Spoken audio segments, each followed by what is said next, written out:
नमस्कार साथियों, आप सभी का एक बार फिर स्वागत है हमारे चैनल सीए का ज्ञान पर। मैं राजेश तिवारी, आपका दोस्त और बिजनेस कंसल्टेंट।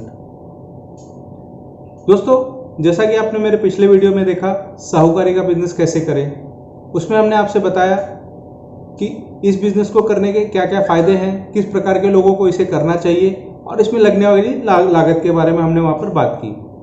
और आज का जो ये वीडियो हम बना रहे हैं उसका मेन वजह है जो आप लोगों के कमेंट्स। आप लोगों ने बहुत अच्छे कमेंट्स किए।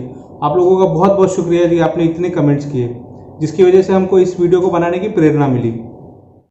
आज हम उसी चीज़ को लेकर आगे बढ़ते हैं कि साहूकारी के बिजनेस में कौन कौन सी चीज़ों को हमें अवॉइड करना चाहिए, यानी कौन कौन सी बातें नहीं करनी चाहिए। आइए हम देखते हैं उसमें पहला पॉइंट कौन सा है।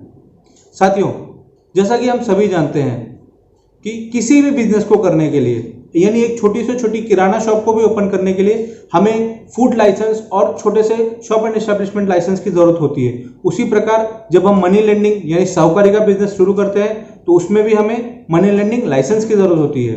तो यदि अगर हम किसी भी प्रकार से बिना लाइसेंस के अगर हम वो बिजनेस शुरू करेंगे तो क्या वो चल पाएगा? जी नहीं, किसी भी हालत में नहीं चल पाएगा। आप सोचिए कि यदि आपने बिना लाइसेंस के शुरू किया, और इलीगल बिजनेस तो आप जानते ही हैं कि उसके क्या हालात होते हैं। अब मैं उसके एक कॉन्सिक्वेंस की बात करता हूं, यानी अगर हम इसके एक आगे स्टेप बढ़ते हैं उसकी बात करता हूं। समझिए कि अगर आपने किसी भी व्यक्ति को बिना लाइसेंस लेते हुए आपने किसी को पैसे दिए और उस व्यक्ति ने आपको पैसे देने से मना कर दिया, तो आप उसके ऊपर साथी कोई किसी भी प्रकार का लीगल एक्शन नहीं ले पाएंगे। इसलिए मेरी आपसे सबसे पहली रिक्वेस्ट है कि आप अपने लाइसेंस को जरूर बनवाएं, और उसमें लगने वाली किसी भी प्रकार की हेल्प के लिए आप हमसे कांटेक्ट कर सकते हैं। हमारा नंबर हमने डिस्क्रिप्शन में दे रखा हुआ है। दोस्तों, उसके बाद जो दूसरा सबसे इंपॉर्टेंट पॉइंट आता है वो है कि आपको किस प्रकार के लोन देने हैं।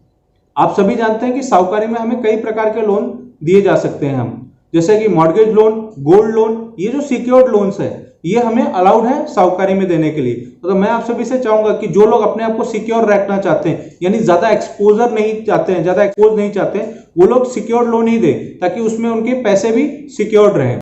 अब इसमें जो इस पूरे साहूकारी बिजनेस का जो यूएसपी यानी जो इसकी खूबी है वो है अनसिक्योर्ड लोन दे पाना। दोस्तों, अब हम उसके बारे में कुछ बात करते हैं। हमारा तीसरा पॉइंट भी वही है कि अनसिक्योर्ड लोन। साथियों, अनसिक्योर्ड लोन आप उन्हीं व्यक्तियों को दें जिनको कि आप सच में कई सालों से जानते हैं, जो आप देख रहे हैं कि इनकी दुकान है, इनके बिजनेसेस हैं। ये लोन सिर्फ और सिर्फ बिजनेस वालों को दिया जाए तो काफी ज्यादा अच्छा है, क्योंकि वहां से रिकवरी रेट भी अच्छी होती है। इसके बाद जो आता है वो है इस बिजनेस को करते समय जो आने वाली परेशानी है वो दोस्तों ऐसी है कि कभी कभी क्या होता है कि कुछ लोग पैसे तो ले देते हैं लेकिन पैसे लौटाते समय बहुत तकलीफ होती है। उनको ऐसा लगता है कि हम हमारे ही पैसे दे रहे हैं, साहूकार को क्यों दे ब्याज क्यों देना। तो दोस्तों, ऐसे समय पे कभी कभी हम भी हिंसक हो जाते हैं। आपको किसी भी प्रकार से उससे किसी भी प्रकार की मारामारी या हिंसक प्रवृत्ति को अपनाना नहीं है। वहां पर आपको सिर्फ और सिर्फ अपने सीए या वकील का ही साथ लेना है। आपके लीगल डॉक्यूमेंट्स इतने टाइट होने चाहिए, इतने स्ट्रिक्ट होने चाहिए कि वो किसी भी प्रकार से उसको अवॉइड ना कर सके। यहाँ पर आपको अगर हमारी किसी भी प्रकार की जरूरत पड़ती है किसी भी एग्रीमेंट को बनाने में, तो आप हमारी मदद ले सकते हैं। जैसा कि मैंने मेरे पिछले वीडियो में भी बताया था साथियों, हर लोन देते समय एक नया एग्रीमेंट बनाइए। भले उसमें थोड़े पैसे खर्च होंगे लेकिन आप उसका पूरा फायदा भी उठा पाएंगे जब अगर कभी भी ऐसी सिचुएशन आती है कि आपको पुलिस स्टेशन या फिर ऐसी कई जगहों पे जाना पड़े जहां पे कि वो अगर नहीं कोर्ट में जाना पड़े और वो आपके पैसे नहीं दे रहा है, तब उस समय आपको ये बहुत यूजफुल हो जाएगा।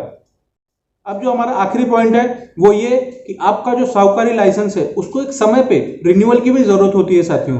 कुछ लोग साहूकारी लाइसेंस तो निकाल लेते हैं लेकिन उसको रिन्यू कराना भूल जाते हैं। तो प्लीज आप उसको रिन्यू जरूर करवाइए, समय समय पे उसको रिन्यू करवाते रहिए, क्योंकि यदि आपने रिन्यू नहीं करवाया और कहीं गलती से आप किसी भी इस प्रकार के कानूनी फंदे में आप फंस जाते हैं तो वो आपके लिए बहुत तकलीफदायक हो जाएगा। तो इसलिए उसको समय समय पर रिन्यू कराइए, और यदि अगर रिन्यू नहीं करवाया और आपके यहाँ कहीं ऑडिट वगैरह आ गया तो वो जो आपके फाइनेंशियल स्टेटमेंट्स वो देखेंगे, उसको प्रॉपरली आप मेंटेन करके इसमें आप किसी भी सीए या सीएस की मदद ले सकते हैं।